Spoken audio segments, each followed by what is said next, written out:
रहमान मुअज़्ज़ज़ सामईन व नाज़रीन इकराम, लानती शख्स वसीम रज़वी ने कुरान करीम की शान में गुस्ताखी की है और इस हिंदुस्तान के अंदर मुसलमानों के ख़िलाफ़ गुस्ताखियाँ होती रहती हैं, इस्लाम के ख़िलाफ़ गुस्ताखियाँ होती रहती है और रसूलुल्लाह सल्लल्लाहु अलैहि वसल्लम की ज़ात पर कीचड़ उछाला जाता है। लेकिन हैरत इस बात की है कि साहिब मसनद जो होते हैं और इक़्तिदार जिनके हाथ में होता है वो लोग खामोश बैठे हुए होते हैं।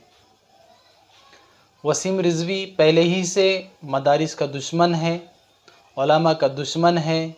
मदारिस में पढ़ने वाले नौनिहाल जो हिंदुस्तान के सच्चे वफ़ादार हैं उनका दुश्मन है और मदारिस के ख़िलाफ़ भी इसने कई मरतबा जहर उगला है। लेकिन इसको कुछ नया करना था और पूरे आलम में एक लानती शख्स के नाम से इसको मशहूर होना था, तो उसने कुरान करीम के मुतालिक अपनी खुद घड़ी हुई राय से ये तय किया है कि कुरान करीम की आयत को जो 26 आयतें हैं उसको कुरान करीम में से निकालना चाहिए।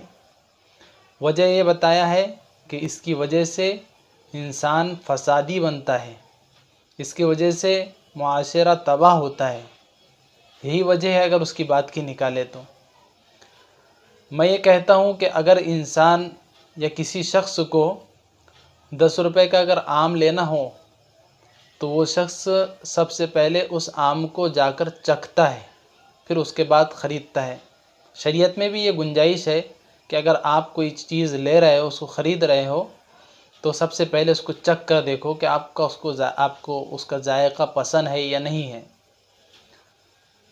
जब 5 रुपए का 10 रुपए का इंसान आम लेता है या कोई और फ्रूट लेता है या मिठाई ख़रीदता है तो उसको ख़रीदते वक्त उसकी जांच करता है, उसकी पड़ताल करता है। लेकिन ये शख्स ऐसा है कि ये इस्लाम के मुतालिक न जांच करता है न पड़ताल करता है। अगर इसको वाक़यातन अगर हकीकी तौर पर इश्काल करना हो, किसी को भी अगर इश्काल करना हो, तो सबसे पहले जिस चीज़ के मुतालिक आप इश्काल कर रहे हैं उसको गौर से देखें और गौर से उसको परखें। मैं कहता हूँ कि सबसे पहले अगर मदारिस पर तूने इश्काल किया तो तू पहले मदारिस में आकर क़याम कर और मदारिस में आके ठहर, वहाँ पर पढ़ने वाले तलबा से उनके हालात दरियाफ़्त कर, वहाँ पर पढ़ाने वाले मुअल्लिमीन से उनके हालात दरियाफ़्त कर, हक़ वहाँ से मालूम कर कि ये लोग कैसे रहते हैं, इनको वहाँ पर क्या सिखाया जाता है। अरे अल्लाह के बंदे, उनको तो वहाँ पर रसूलुल्लाह सल्लल्लाहु अलैहि वसल्लम की प्यारी अहादीस सिखाई जाती है जिसके अंदर एक इंसान दूसरे इंसान का दर्द महसूस करता है। उनको माँ बाप की खिदमत का तरीक़ा सिखाया जाता है, उनको बड़ों के साथ किस तरह से रहना है वो सिखाया जाता है, छोटों के साथ किस तरह से रहना है वो सिखाया जाता है। तो मेरा कहना यह है कि अगर किसी को भी इस्लाम से नफ़रत हो या इस्लाम से किसी तरह का इश्काल हो तो वो पहले इस्लाम के पास आकर यानी मदारिस इस्लामिया के अंदर वो कुछ दिन रह कर क़याम कर कर उसको परखे, उसको जांचे, उसकी पूरी तरह से तहकीक करे, उसके बाद किसी तरह का इश्काल करे। तो ये इतना बेवकूफ़ है कि ना ये कोई जगह गया, ना किसी मदरसे में इसने अपना कुछ वक्त बिताया, बिला वजह ये कहता फिरता है कि मदारिस में आतंकवाद की तालीम होती है, मदारिस में शिद्दत सिखाई जाती है, मदारिस में कट्टरपन सिखाया जाता है। ये बिल्कुल गलत बातें हैं। आप में से भी अगर किसी को मदारिस के मुतालिक इश्काल हो तो हमारा ये कहना है कि आप मदारिस किसी भी मदरसे में चले जाएं हिंदुस्तान के और वहाँ पर कुछ दिन क़याम करके देखें तो आपको सही तरीके से बात मालूम पड़ जाएगी और दूध का दूध और पानी का पानी आपके सामने होकर रह जाएगा। अब रही कुरान करीम के मुतालिक इसकी गुफ्तगू और बेहुदा बात और बेहुदा कौल, तो ये तो सरासर झूठ है।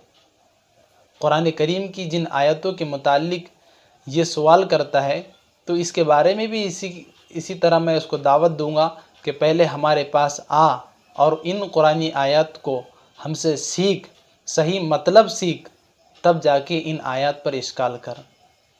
और दूसरी बात, कुरान करीम की आयत को कुरान करीम से हटाने की बात करता है, तो दुनिया की कोई ताकत ऐसी नहीं है जो कुरान करीम की इन आयत को कुरान करीम से हटा दे।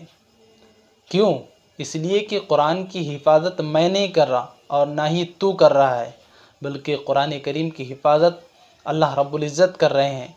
और अल्लाह ताला फरमाते हैं, इन्ना नहनु नज़्ज़लना ज़िक्रा व इन्ना लहू लहाफ़िज़ून। हम ही ने कुरान को नाजिल किया है और हम ही कुरान की हिफाजत करने वाले हैं।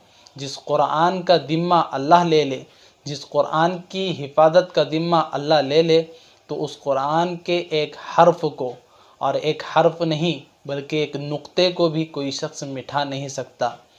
तेरे जैसे 1000 लोग आ जाए और कुरान करीम को मिटाना चाहे या कुरान करीम के नुक्ते को मिटाना चाहे तो नहीं मिटा सकते हैं।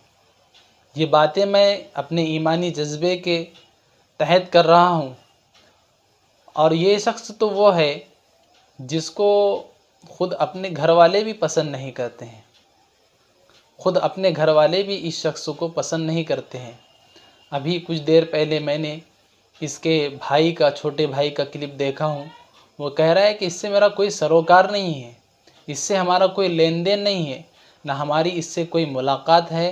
तो ये शख्स कुरान के ख़िलाफ़ कह रहा है, कुरान की आयतों का मुनकिर है, ये शख्स काफिर है। और ख़ुद शिया उलमा ने भी इसके ऊपर कुफ्र का फतवा लगा दिए हैं। इसलिए मैं अपनी तरफ़ से हुकूमत हिंद से ये मुतालबा करूँगा कि वो ऐसे शख्स को जो हिंदुस्तान के अंदर शर फैला रहा हो और फसाद फैला रहा हो, ऐसे शख्स को इस हिंदुस्तान से निकाल कर फेंके।